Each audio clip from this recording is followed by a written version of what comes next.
Hello friends, मैं हूं नदीम मंसूरी और आप देख रहे हैं स्टेप टू स्किल्स। दोस्तों, जैसा कि आपको मालूम है कि 69,000 सहायक अध्यापक भर्ती की रिवाइज्ड आंसर की जारी कर दी गई है।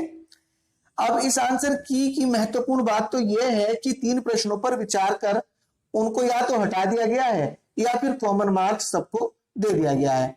किंतु हैरानी वाली बात यह है कि विवादित प्रश्नों पर किसी प्रकार का कोई भी निर्णय नहीं लिया गया है। चलिए, सबसे पहले तो हम ये जान लेते हैं कि वो प्रश्न कौन कौन से हैं जिन पर पीएनपी ने निर्णय लिया है या विचार किया है। स्क्रीन पर आप जो प्रश्न देख रहे हैं, ये तीनों के तीनों प्रश्न हिंदी के हैं।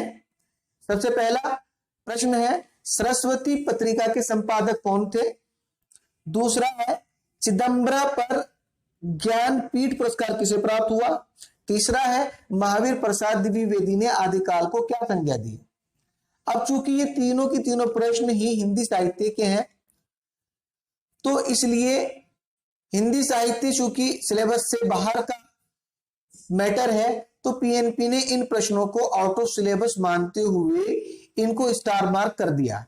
हालांकि अब ये क्लियर नहीं है कि इन तीनों प्रश्नों पर कॉमन अंक मिलेगा या ये डिलीट करके 147 प्रश्नों की पर मेरिट तैयार की जाएगी। अभी ये बात क्लियर नहीं है। कॉमन अंक दिए जाने पर सभी परीक्षार्थी लाभान्वित होंगे, किंतु यदि प्रश्नों को हटाया जाता है तो कुछ ऐसे परीक्षार्थी हैं जिनके ये प्रश्न पहले से ही ठीक थे, तो उनको नुकसान होना स्वाभाविक बात है। चलिए बात कर लेते हैं विवादित प्रश्नों की। सबसे पहली तो बड़ी हैरानी की बात यह है कि कुछ प्रश्न जो कि बहुत ज्यादा विवादित रहे हैं, उनके उत्तर या उनके विकल्प कंफ्यूजन पैदा करते रहे हैं। पीएनपी ने उन पर कोई विचार नहीं किया। एक बार कम से कम इन प्रश्नों पर पीएनपी अगर विचार कर लेती तो बहुत सारे परीक्षार्थी को लाभ पहुंच सकता था। चलिए एक बार देख लेते हैं कि ये प्रश्न कौन से हैं और संक्षिप्त में इनके बारे में जान भी लेते हैं। स्क्रीन पर जो आप प्रश्न देख रहे हैं, उनमें सबसे पहला प्रश्न है, भारत में गरीबी का आकलन किस आधार पर किया जाता है। अब देखिए, पीएनपी ने इसका उत्तर माना है परिवार का उपभोग व्यय, जबकि परीक्षार्थियों को कहना है कि बहुत सारी पुस्तकों में इसका आंसर प्रति व्यक्ति आय दिया गया है और यह भी क्लियर किया है कि यह तेंदुलकर समिति के अनुसार बताया गया है। अगला क्वेश्चन, इसमें भारत की संविधान सभा के पहले अध्यक्ष कौन थे। पीएनपी ने इसका आंसर सच्चिदानंद माना है, जबकि परीक्षार्थियों को कहना है कि सच्चिदानंद मिश्रा जो थे वो पहले अध्यक्ष जरूर थे, मगर अस्थायी तौर पर थे। स्थायी तौर पर नियुक्त किए जाने वाले पहले संविधान सभा के अध्यक्ष श्री राजेंद्र प्रसाद जी थे। अब क्वेश्चन में स्थायी और अस्थायी का कोई जिक्र है नहीं, तो इसलिए यह क्वेश्चन भी विवाद का कारण बनता है। बढ़ते हैं अगले क्वेश्चन पर, जो कि है, नामपंथ नामक संप्रदाय के प्रवर्तक कौन थे। पीएनपी ने इसका उत्तर माना है मत्स्येंद्र नाथ, जबकि परीक्षार्थी कह रहे हैं कि बहुत सारी पुस्तकों में इसका आंसर गोरखनाथ दिया है और यह बात सच भी है कि बहुत सारी पुस्तकों में नामपंथ संप्रदाय के प्रवर्तक गोरखनाथ जी को बताया गया है। चलिए आगे बढ़ते हैं। प्रश्न संख्या 4 पर, केंद्रीय ग्रास एवं सिरेमिक अनुसंधान संस्थान स्थित है। पीएनपी ने इसका आंसर माना है खुर्जा, जबकि परीक्षार्थियों को कहना है कि इसका आंसर कलकत्ता भी हो सकता है, क्योंकि इस क्वेश्चन में कहीं भी यूपी भारत का कोई जिक्र नहीं है।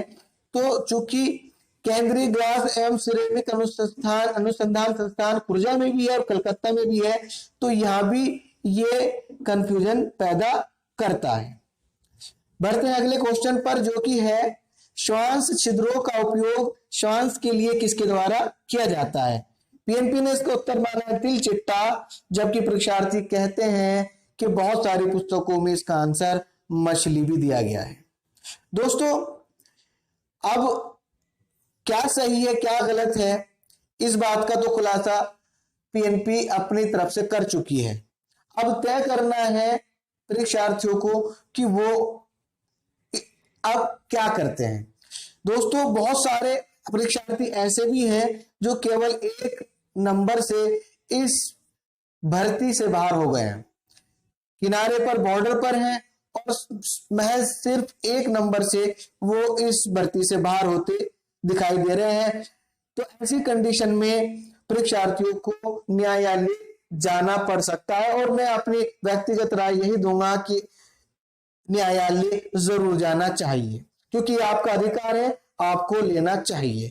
आपके पास पर्याप्त साक्ष्य मौजूद हैं, उन साक्ष्यों को आप कोर्ट में पेश करें और अपने अधिकार को प्राप्त करें। देखिए, 1-1 नंबर से अगर भर्ती से बाहर होते हैं तो ये बड़ी दुख की बात है। इसलिए परीक्षार्थी ठान ले कि अपना अधिकार लेके रहेंगे और वो कोर्ट का दरवाजा जरूर खटखटाएं। न्याय प्रणाली पर भरोसा रखें, आपको न्याय मिलेगा और आपको आपका अधिकार मिलेगा। जो लोग कोर्ट जाना चाहते हैं वो अपना पक्ष जरूर रखें, वीडियो के कमेंट बॉक्स में वो जरूर बताएं और ये भी बताएं कि कितने नंबर से उनका सिलेक्शन रुक रहा है। और यदि कोई भी व्यक्ति इसी विषय को लेकर के कोर्ट में जाता है तो जरूर आप मुझे कमेंट करके बताएं, क्योंकि बहुत सारे लोग हैं जो इस भर्ती से 1 नंबर से बाहर हो रहे हैं और वो कोर्ट जाना चाहते हैं।